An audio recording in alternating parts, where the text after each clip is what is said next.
Ayan, so, hey guys! Narinig niyo ba ako? Ano ba? Ayan, lugin pa yan. So, bye guys, madilim. Dapat pa ganyan. Ayan, sorry sa background ko. Ayan. And,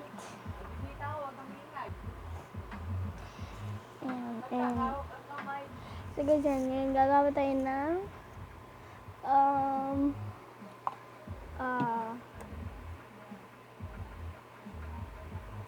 wait lang, ano ba? Teka lang guys.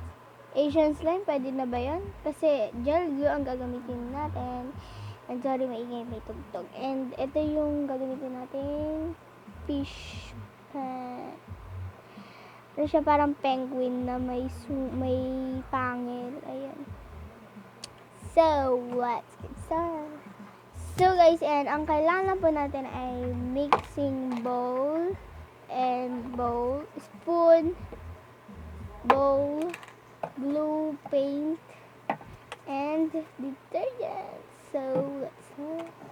Lalagay na po tayo ng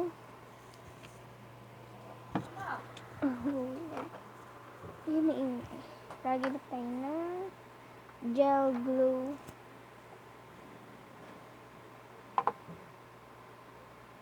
Ayan, okay na yan. And next part is parang gusto ko muna i-mix muna siya. Hindi ko. Kasi ayan.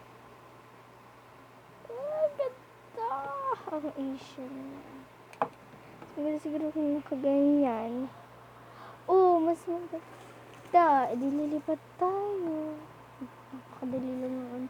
And sorry sa aking mga background dahil hindi ako nakakapag-ayos masyado ng kwarto.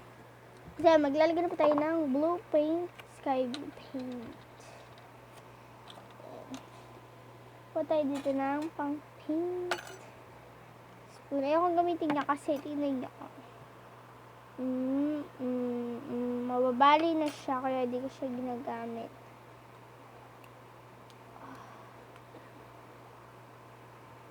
Ala, naku po.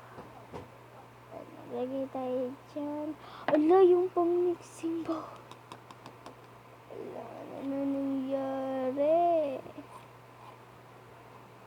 Huwag na nga to ang pang-mix natin, guys. Gawin muna natin siya sa gilid. Pero mamaya na natin siya sumipit.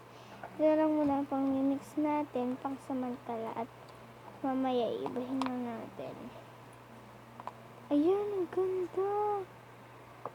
Ganda, guys. Ang ganda. Dapat dito. Ayan, sige, lipat tayo konti.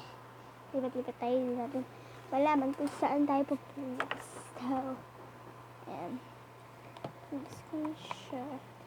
And, punong tayo ng pang-mix dito. Ito na lang. Yung yellow spoon na may paint. Kaya lang baka makuha yung ano niya, edi ito na lang.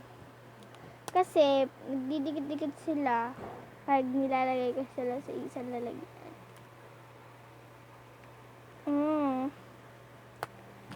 Ayan, ito na lang isa. Ayan. I-mix natin siya.